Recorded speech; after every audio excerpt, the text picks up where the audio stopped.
quite interesting to write. You know when you're angry and you're about to kill someone and you actually write it down and what's that? Rubbish. Oh, it's brilliant. So it's really good to sort of write, condense the visual ideas and stuff. So he would write these chapters, and then, but then we did come across so we had to get money from the government, so we had to get the government to approve it. It might as well be Market Street. Alright, what was it like before? And it was Jeremy Hunt. Artie was like, I don't know why he's cultural. in a kind of exclusive way to kind of block some people out, which I didn't like about it at the time. He came, Boris Johnson came, the Prime Minister. So you mean there was more creative people around? There was more creative, but it's kind of a bit kind of looking down the nose at a lot of people. So a lot of people are blocked out by it, but now it's just commercial. Right, is that what you think of it now, yeah? Okay. And then, what's your favourite sort of place to go to around here? Jeremy Hunt, he said, where's the... I was like, no, car park on Macquarie's. Where's the resolution? To me, this is just another part of Manchester City Centre. Right. Don't you think it's any different from like King Street? And yeah, obviously it's different. It's still with Walkers, we're going to have less commercial than that side of town. Continuing this.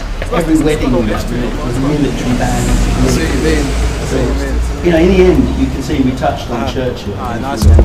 What do you do again? MC, DJ, music, draw. And we marked do you put on any shows in the Northern Quarter? The Industrial Revolution. Yeah. Whereabouts? Wherever it happens these days. I mean, like, places you used to go, look across the road, that place where... Those are important things, but anyway, we had to move on. Been there 10 years ago, but they don't have that type of vibe no more. So in the end of all these chapters, we ended up with 3 chapters. We ended up with Mint Lounge, which obviously used to be Panic K, which is about history of the country. And also, you know, when you go to the Olympic Stadium, it's built right on where all the old factories are, so the ground in that area is poison. So not much hip-hop stuff around here? You can't actually dig down. Right, okay. Alright, what about reggae? Is they playing the reggae around here? You can't actually go through the surface. Commercial reggae if it is around here. Right, okay. So it felt right, you know, the energy and creativity. It's good and bad in the Industrial Revolution because it produced amazing things, but also it killed a lot of people in time.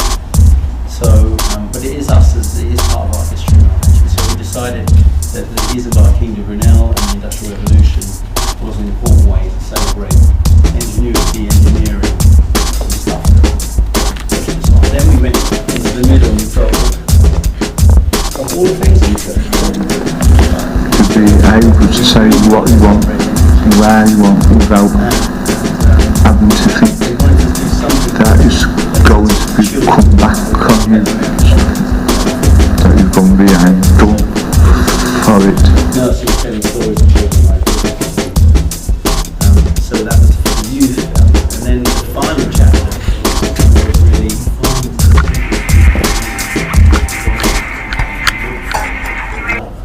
So when I arrived, I didn't know what I was going to be or whatever. There's so many avenues in Coast Avenue. I always really, there was in my local church, there was a drama school, so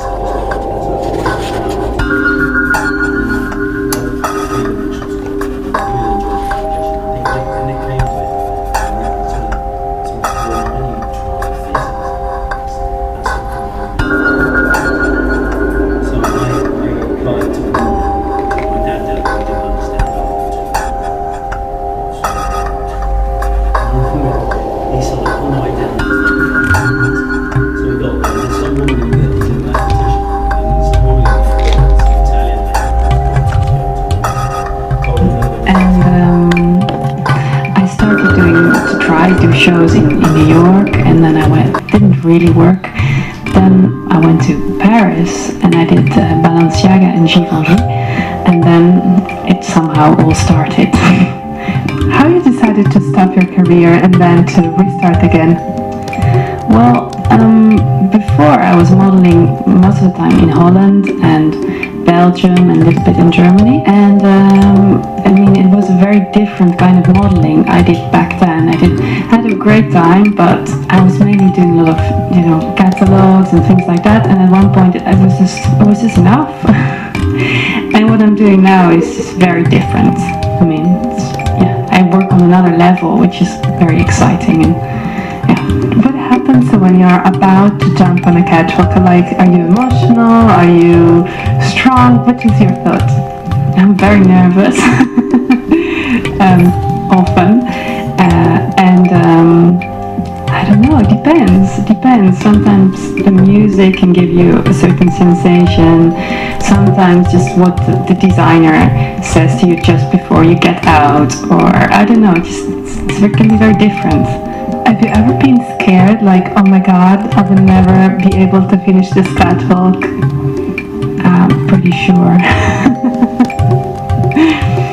And when you see yourself in a magazine, what is your thought? I try and look at the picture. I try not to look at myself, but I try to see what this picture does to me, and if I like that picture, or if it's an interesting picture, I try to look at that and see if that person who used to be me, if that's the right character for that story. And if I try not to judge myself, but to look at the whole thing. Modeling and acting, do you think it's the same thing? I don't think so. No. I think acting is probably a more difficult job. I think, and as well, models don't use their voice, which you notice now that I'm maybe not so used to using my voice. So it's very different. But anyway, in a picture, you have to be someone else. You have to be the person that the designer or the photographer asks you to be. So in a way, you are like similar to an actress. I think for a model, you stay much closer to yourself. You don't have to go very, very deep to find that character. It can be also in an instant in a picture. And if you would play a role like for an hour, a movie that lasts for an hour, you would have to maintain that character for a really long time. So I think that's very different. Yeah, I would love to learn, but no. And if you have to give an advice to a young girl who wants to start this career, what would you say?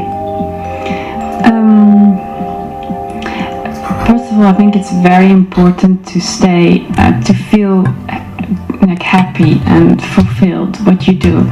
So you have to eat. You have to take care of your body, because it's like with traveling, it can be quite intense and take a toll on your health. So you have to take care of that very carefully, and you have to listen to yourself always. If you think that, because maybe other people will tell you what to do, but you always have to ask yourself, is this what I really want? And if you don't want that, then you shouldn't do it. And if you do want it, you should, but you should always follow your heart. Thank you very much, and we'll see you in a few moments on the catwalk. Yes.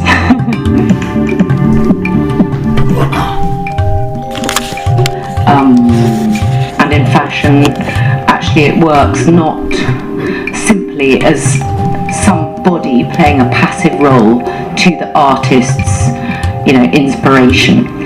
I think Carl is somebody who's inspired by, it can be a piece of architecture, it can be the corner of an extraordinary Bruno Paul piece of furniture, it can be a length of fabric, it can be a sculpture, it can be the head of a 17th century woman. I mean, there's so much that Carl finds inspiring that you can't really say that anybody or any one thing is a muse.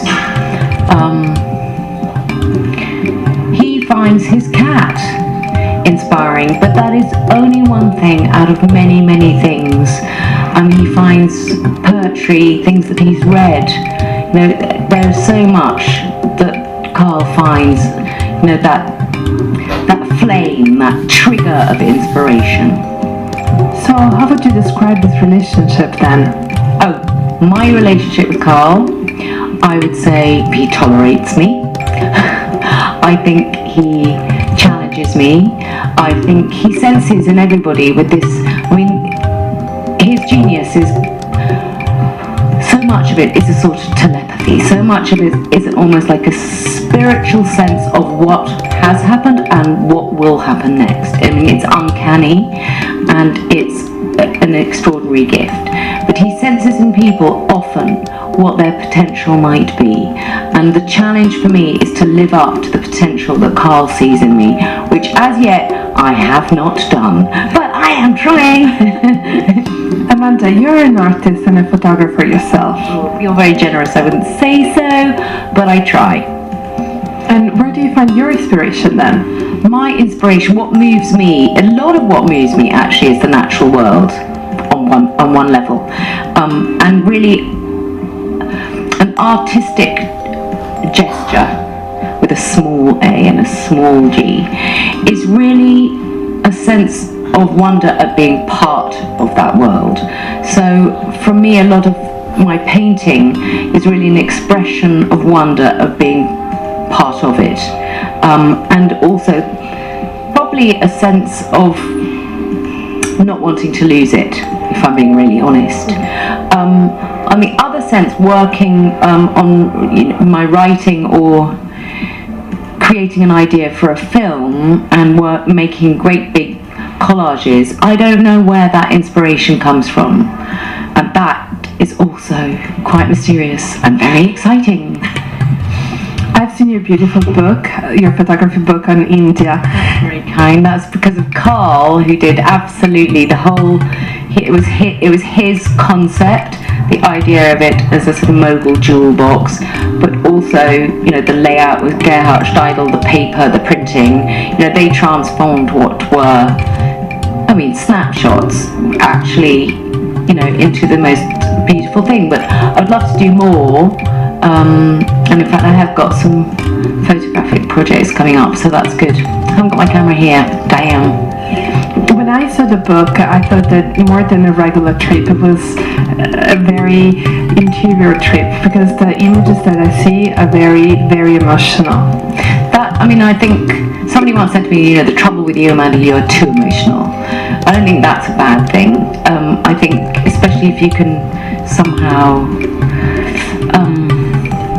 freight those emotions towards being able to explain something.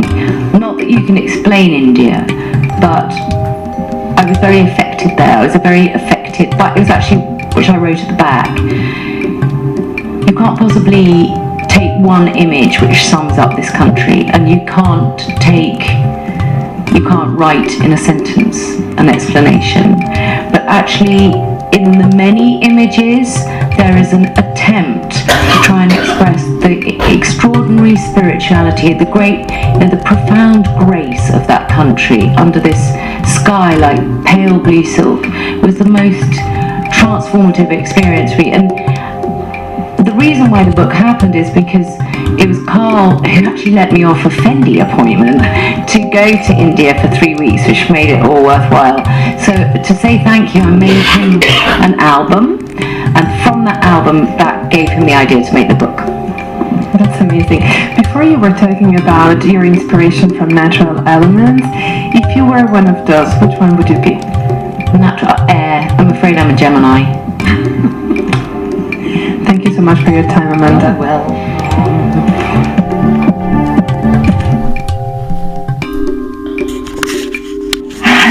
Every collection is a different obsession. So I had some inspirations from art, some art waves, from women, from my daughter, from just never closing my eyes. What happened when you're at home with your mom? Like, how do you share your thoughts and creative experiences? Well, I always have my mitra. We have kind of the same taste, so this is a good thing, but I don't know, it's like, she's like the person I'm more afraid of, her judgment really is, I'm so afraid of that. So this is why she's the first one who actually sees my collection. Every time I install like a little presentation for her in my office, like a little preview, because it's really difficult to shock her because she's seeing so much and she sees so much.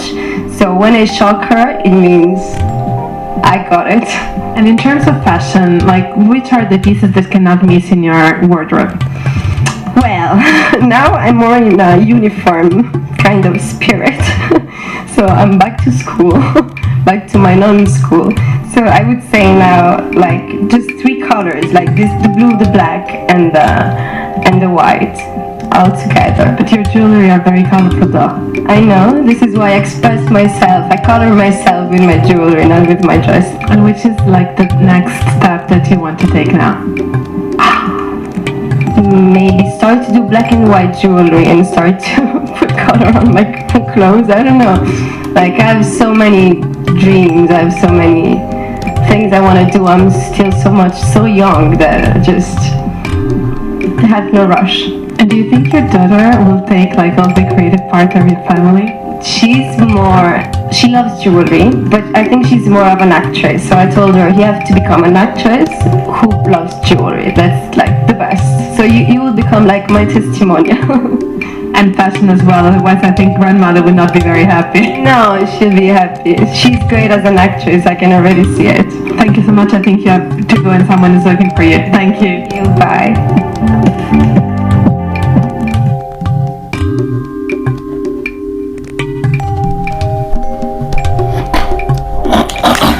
Discovered at the ripe age of 16, and I wondered, clearly you were a very striking looking teenager, but was fashion and the whole sort of stuff around it of interest to you as a little girl, or were you a tomboy? I was an absolute tomboy. I mean, I did not have any style at all. I had learnt fashion by being in fashion.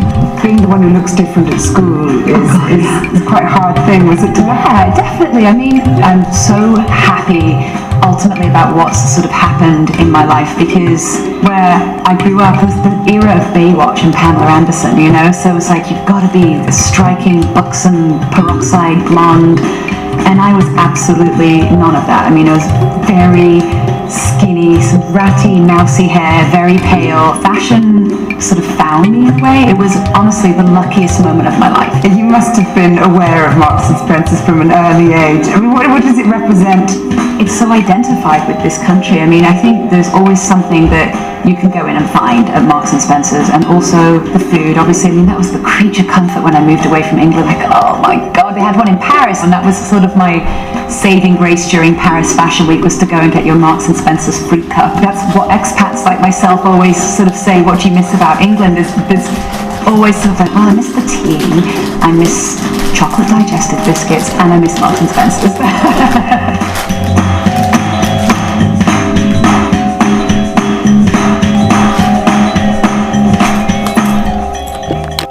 Of being racist? No, I'm saying the act of not choosing models of color is racist. So we're not calling them racist, we're saying the act is racist. And I'm also saying they may not intentionally know, but they do choose, they hire casting directors, they hire stylists, and they are now the ones that choose the models, not so much the designer anymore. So it's not directly the designer, but it does affect their house and their brand. So what you're saying is that over 80%